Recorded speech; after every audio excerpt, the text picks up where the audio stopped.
Madame, monsieur, bonsoir. C'est à l'instant, c'est tout chaud, c'est tout frais, ça vient de tomber. Google a décidé de vendre Motorola à Lenovo pour un montant de près de 3 milliards de dollars. Quelle déception pour les fans de Google et de Motorola.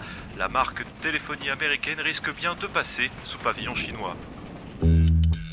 Bon, d'accord, il se pourrait que je troll un micro-chouïa. Salut, je suis le Moto X et vraisemblablement le dernier téléphone Google de chez Motorola. On va d'abord parler de moi, puis après on ira voir Tony, c'est lui qui m'a testé chez Frandroid. Vous êtes prêts? C'est parti.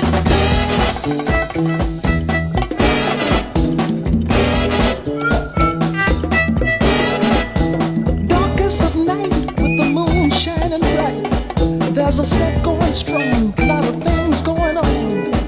The man of the hour has an air of great power.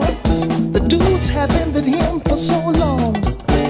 Oh, Superfly, you're gonna make your fortune by. Hard to understand. Ouh la vache, ça c'est du bon. Attendez voir. Voilà, ça c'est fait. Bon, si je devais en dire plus sur moi-même, je dirais que je suis un smartphone 4G équipé d'un processeur Snapdragon S4 Pro 2 fois double cœur et cadencé à 1,7 GHz. Côté graphique, j'ai une puce Adreno 320, j'embarque avec moi 2 Go de RAM, 16 Go de mémoire et je porte un APN dorsal de 10,5 mégapixels. Le tout couvert par Android 4.4 et l'ensemble est alimenté par une batterie de 2200 mAh, je pète la forme. Côté écran, vous regardez un display AMOLED tactile de 4,7 pouces en qualité HD, faut pas déconner non plus hein. Ah, c'est justement sur l'écran que mon père, Motorola, s'est lâché. Déjà, il y a Active Display, c'est quoi? Ça me permet de stalker les gens qui passent près de moi et je leur fais coucou en allumant mon écran. Mais je vais laisser Tony faire le détail de mes meilleures fonctionnalités, c'est lui qui a écrit un gros article à ma gloire sur Frandroid. Merci Tony. Donc, en fait, Active Notification, c'est quand on reçoit une notification, en gros, on n'a que la partie logo, enfin la partie notification en blanc qui s'affiche qui consomme. Donc du coup, on a une réduction de la consommation énergétique. Et contrairement à une notification qui a tendance à clignoter, on a vraiment quelque chose de plus visuel en fait, qu'on n'a pas forcément dans d'autres terminaux. On a également la fonctionnalité OK Google.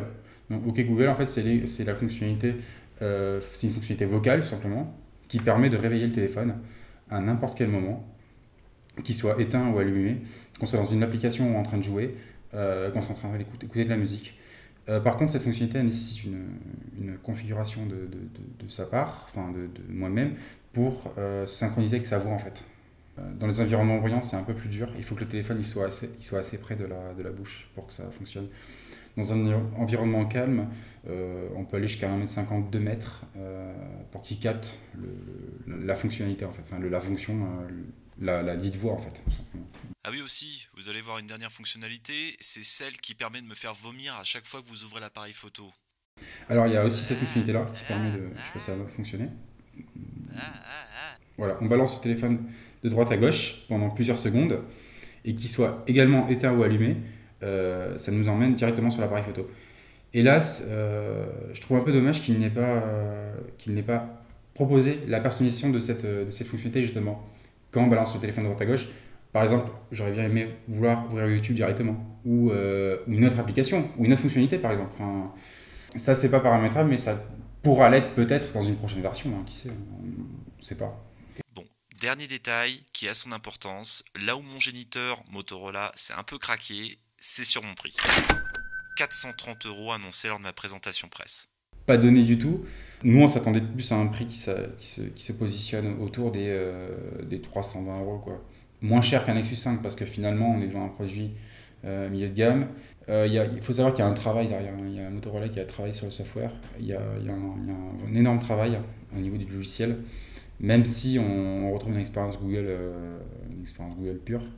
Il y a des fonctionnalités qui sont là, il y a tout ça, il y a tout le support, il y a les deux processeurs virtuels, enfin, il y a vraiment tout ça qui complète le téléphone en quelque sorte. Et je pense que c'est pour ça que Motorola est un peu timide et ne baissera pas le prix avant quelques semaines, je pense, même quelques mois. Je ne sais pas, je connais pas la stratégie actuellement de Motorola en France, donc à voir. Ils ont été rachetés par Lenovo, donc à voir dans l'avenir, quoi, tout simplement.